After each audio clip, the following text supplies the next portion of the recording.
For those who don't know, my name is Christophe Lafontaine. I'm 29 years old, and last night was my first night back at home after 3 extremely difficult weeks in the hospital. I've had quite the extensive medical history since I was 6 years old. At the age of 6, I had a pacemaker implanted. At the age of 17, I had my first heart transplant. At the age of 21, I had my second heart transplant, followed by my gallbladder being removed. I was on dialysis for 3 painful years. And then in 2006, I had a kidney transplant, which was such a blessing. Afterwards, I suffered some more complications, and then had a tracheostomy placed. I was then eventually diagnosed with a rare muscle degenerative disease. I thought my battle was over.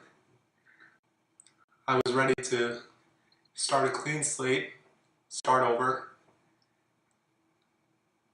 And then 5 weeks ago, I started experiencing pain in my left lung, only to find out, after several misdiagnoses, that my lung had collapsed.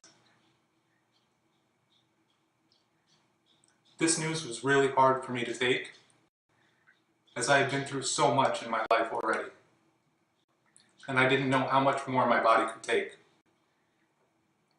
While I have very strong faith, and as most people know, I never give up, I didn't know how I could survive another surgery. But I did. And I'm here. I'm making this video today because I think it's very important to show people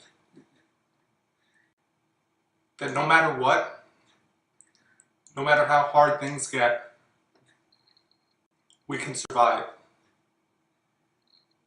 We can survive if we have the willpower, if we have the belief, if we have the faith,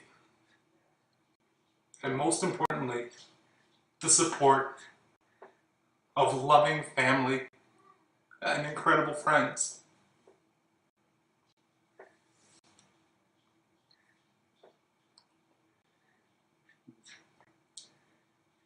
I don't want to go into too much detail, but the last 3 weeks have been horrific, to say the least.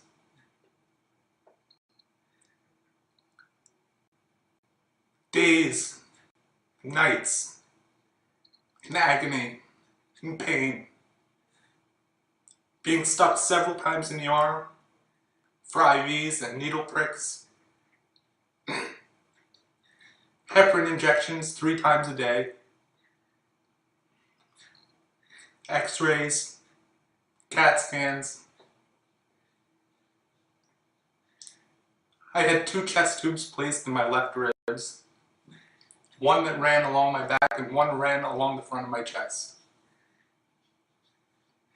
Out of all of the experiences that I've had medically, this was by far the toughest and the most painful. There were many moments that I doubted myself and didn't know how I was going to carry on.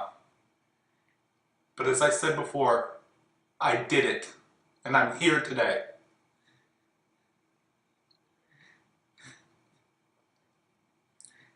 I was on harsh medication that affected not only my body, but my mind. I was paranoid. I was having night terrors. I was afraid to close my eyes, even just to nap. The things I would see in my head were just horrific. I dealt with cramps, because I didn't have a bowel movement in over 2 weeks. Constipation. At the age of 29, I never expected to be sitting on a toilet, holding my mother's hand, screaming in pain. But she was there for me, and she got me through it. And I will love her forever because of that.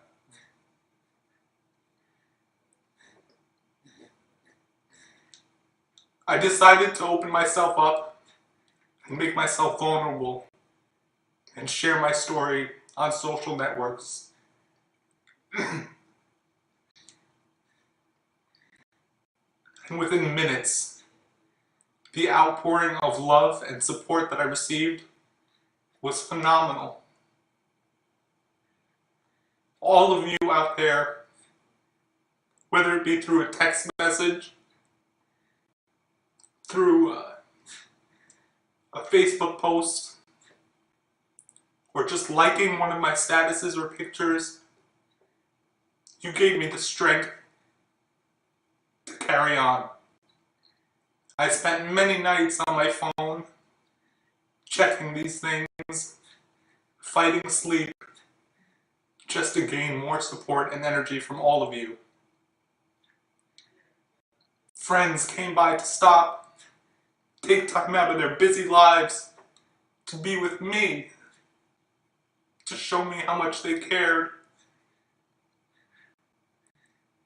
Some spent hours cooking, baking, bringing me food, snacks, to keep my nutrition and energy levels up. It's truly unbelievable to me, and I have to say thank you. I know I'm meant to be here, and I know it's so that I can spread a message to people that life throws things at us, but it doesn't always have to take you down.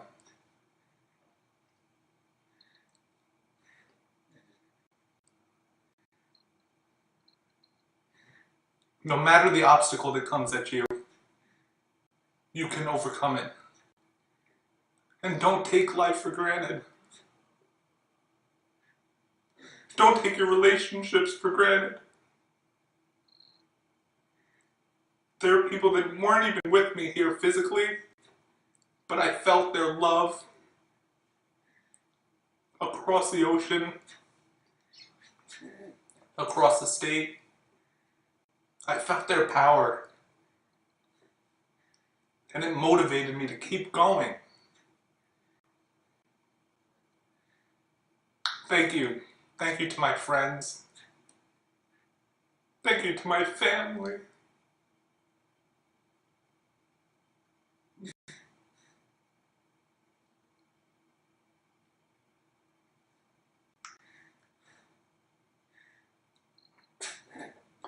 My sister-in-law, who would feed me at the bedside, caress me, and reassure me that everything was be okay. My brother,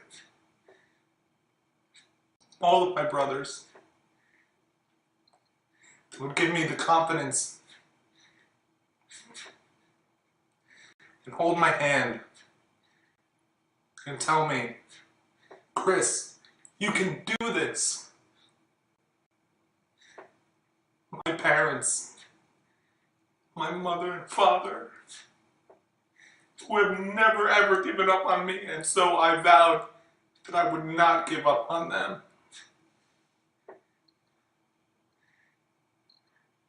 My sister, my angel, who never came into the room with a frown or tears in her eyes.